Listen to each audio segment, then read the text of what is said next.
Olá, esse é o nosso último vídeo da nossa aula de genética e nesse vídeo eu vou falar sobre doenças hereditárias e também introduzir um pouquinho o conceito de heredograma. Bem, heredogramas são isso aí que vocês estão vendo na tela.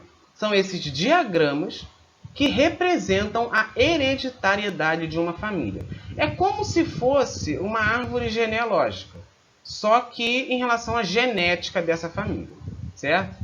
Bom, vocês estão vendo nesse heredograma que a gente tem quadrados e círculos. Os quadrados representam os homens e os círculos representam as mulheres.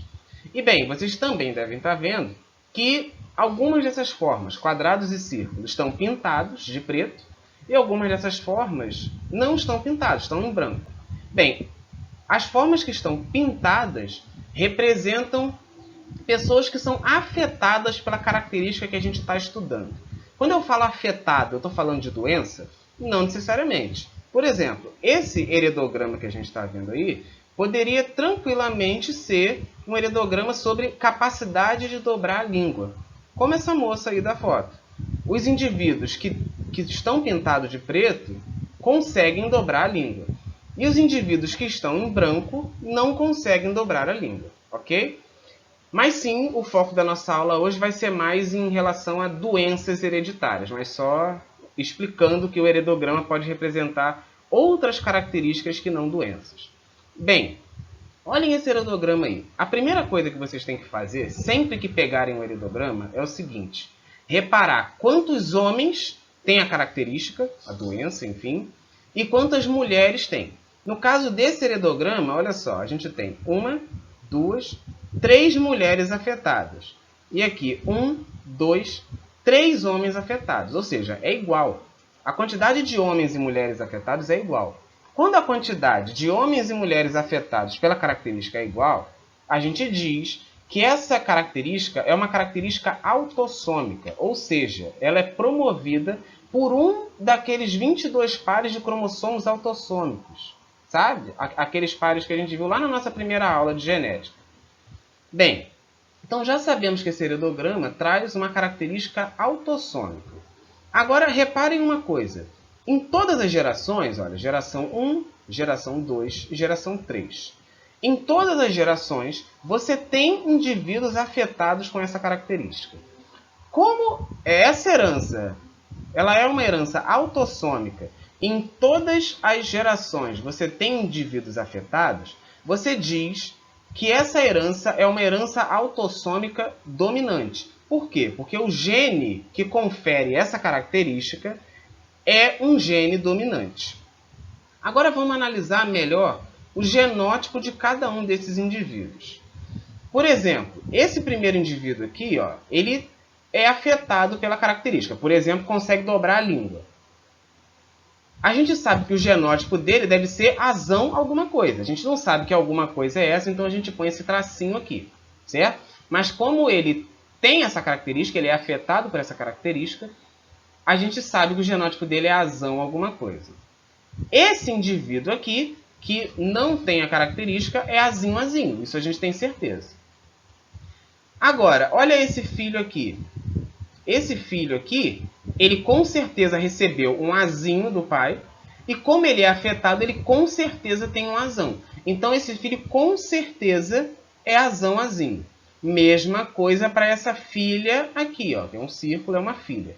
Essa filha com certeza recebeu um azinho do pai. E como é afetada, com certeza recebeu o azinho da mãe. Certo?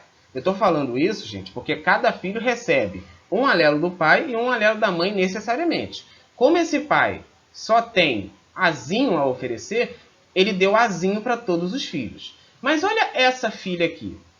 Essa filha aqui do meio, ela não é afetada. Então o genótipo dela é azinho, assim como o pai. Mas olha o que eu falei. Cada filho recebe um alelo do pai e um alelo da mãe. Ou seja, ela tem que ter recebido um azinho da mãe. Em outras palavras, a gente já sabe que essa mãe aqui, que a gente tinha definido como azinho, tracinho, azinho alguma coisa, agora, por causa dessa filha aqui, a gente já sabe que ela é azão-azinho. E vamos seguir em diante. Vamos olhar esse casal aqui. Essa mulher não é afetada, então ela é azinho.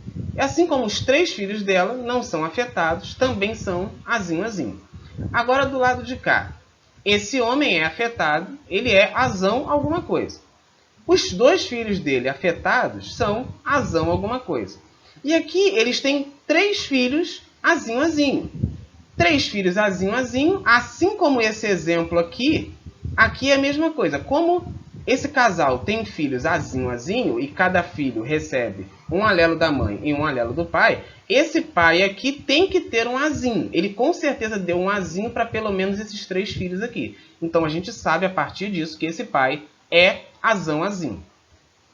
Bem, esse tipo de herança autossômica dominante, ela é o exemplo de doenças como a neurofibromatose múltipla e a doença de Recklinghausen. Bom, agora olhem esse outro heredograma aqui. Vamos ver a primeira coisa que a gente tem que ver é quantos homens e quantas mulheres são afetados pela característica. Aqui a gente tem 2 homens afetados e 3 mulheres afetadas. Tá, aqui o número não é igual, mas assim, é perto, é mais ou menos, a diferença é de 1 só, né? Então aqui a gente assume ainda que essa doença é autossômica. Agora que a gente sabe que a doença é autossômica, vamos olhar para as gerações. Olha só, a gente tem 1, 2, 3, 4 gerações. E essa característica, ela aparece na geração 3 e na geração 1. Ela não aparece na geração 2, por exemplo, nem na geração 4.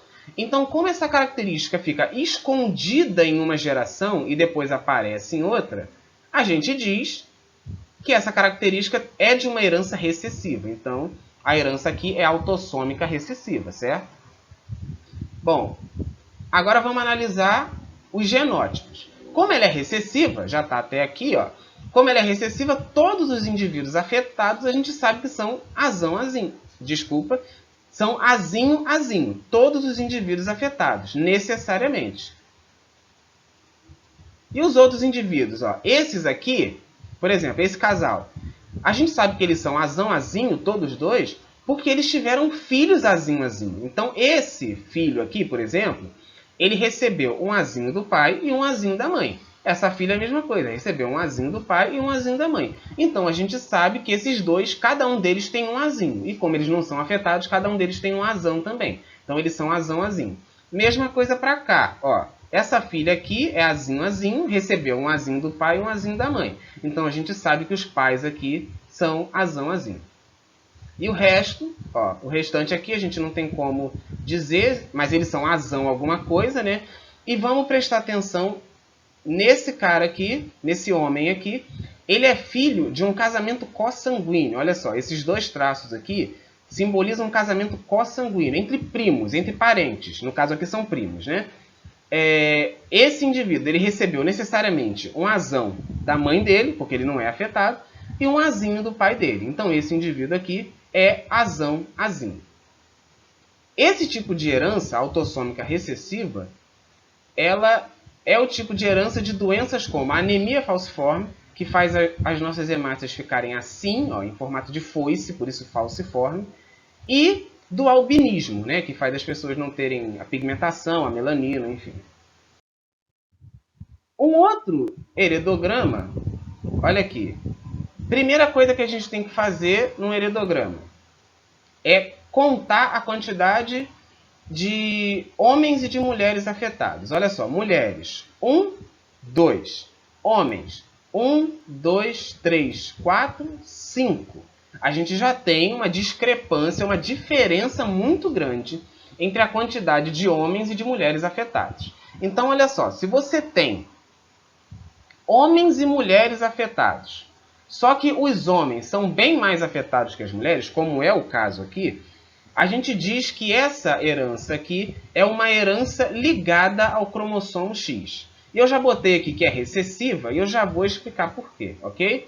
Esse tipo de herança ligada ao cromossomo X e recessiva é a herança da hemofilia e do daltonismo, que são 2 doenças que costumam cair muito em vestibular, ok? Então, se vocês olharem a questão, estiver falando de hemofilia ou de daltonismo, já sabe que é a herança ligada ao cromossomo X e é recessiva, ok? Mas vamos analisar os genótipos agora. Bem, a gente tem, como é ligada ao cromossomo X, a gente sabe que o genótipo de todos os indivíduos homens afetados é esse aqui, ó. XDzinho, eu coloquei o D porque é daltonismo, se fosse hemofilia seria H, XDzinho Y. Todos os homens afetados têm esse genótipo aqui, ok? Mas agora vamos olhar para esse cara aqui, ó, esse cara que é afetado. Ele tem XDzinho Y. O Y dele, ele necessariamente recebeu do pai dele, né? Porque na meiose, quem determina o sexo do bebê é o gameta masculino. Então esse Y, ele recebeu do pai dele com certeza, porque a mãe dele é XX e não tem cromossomo Y para dar para ele. Então, o que isso significa? Que esse XDzinho aqui, que é o X, que está dando a doença a ele recebeu da mãe. Então a mãe, ela é portadora dessa doença. Ela tem esse genótipo aqui, ó, XDzão, XDzinho. Ela é portadora. O que isso significa? Portador é alguém que tem o gene para a doença, mas não expressa a doença, não desenvolve a doença. Quando você tem uma herança ligada ao cromossomo X, em que você tem esse caso aqui, ó, mulheres portadoras do gene, ou seja, que não desenvolvem a doença, você pode afirmar que esse é um caso de herança recessiva. Ok? Bom, agora que a gente já sabe com mais clareza que é recessivo, vamos fazer o resto. As mulheres afetadas, numa herança ligada ao cromossomo X e recessivo, tem necessariamente esse genótipo aqui, ó, XDzinho, XDzinho. Botei aqui em cima também. E os homens não afetados têm necessariamente esse genótipo aqui, ó, XDzão, Y. Botei nos 3. Ok? E essa mulher aqui, por exemplo, ela não é afetada, então ela tem um XDzão. E esse aqui é XDzinho com certeza, porque ela tem que ter recebido o X do pai dela. E como o X do pai dela tem o Dzinho, a gente sabe que ela é XDzinho, ok? O resto eu vou completar assim automaticamente, rápido. Se vocês não entenderem alguma coisa, tipo, parem, olhem o vídeo, analisem. Se não entenderem alguma coisa, depois vocês perguntam para mim, ok? Mas enfim, essa herança que é ligada ao cromossomo Y, ela tem um outro nome, que é herança ligada ao sexo. Por que a gente chama a herança ligada ao cromossomo X de herança ligada ao sexo? Porque a gente tem uma herança restrita ao sexo, mais precisamente restrita ao sexo masculino, que é isso aqui, ó. Aquela não era ligada ao cromossomo X, essa aqui é no cromossomo Y. E como só os homens têm cromossomo Y, ela é restrita ao sexo masculino. Então, quando você olha um heredograma e você só vê homens afetados, você já desconfia. Você já pensa assim, essa característica, no caso que a gente está falando dessa doença, deve ser uma herança restrita ao sexo. E aí, só que você não tem certeza ainda, você tem que olhar um outro ponto, que é o seguinte: na herança restrita ao sexo, os filhos homens de um pai afetado sempre serão afetados. Por quê? Porque esse cara aqui, por exemplo, é XY, esse aqui também é XY. O Y deles dois veio do pai. E se o Y do pai? Se é o Y do pai que está com a característica, ele vai necessariamente passar a característica adiante para todos os filhos homens e não vai passar para nenhuma filha, né? Bom, esse tipo de herança acontece, por exemplo, numa doença chamada hipertricose auricular, que é quando as pessoas têm essa quantidade absurda de pelos aqui no ouvido. Se você está se perguntando se o seu tio ou o seu avô tem hipertricose auricular, provavelmente não, tá? Que essa doença aqui é quantidades absurdas de pelo no ouvido. Não deve ser o caso do seu tio, ok? Mas voltando para a genética, vamos falar de como devem ser os cromossomos dessas pessoas aqui. Bom, isso aqui é tranquilo. Esse cara aqui é afetado, né? Então ele é XYH. Botei um H aqui porque é hipertricose, mas a letra pode ser qualquer uma. Ele passou esse Y adiante, então os dois filhos dele têm XYH, mesmo genótipo. E esse cara aqui passou o Y dele adiante, e esse aqui também é um XYH. O lado de cada família, como só teve filhas, não vai passar o gene da hipertricose adiante, só do lado de cá. Bem, era isso essa aula. Aliás, era isso genética, acabou, não tem mais aula de genética. A gente se vê no encontro síncrono. Até lá!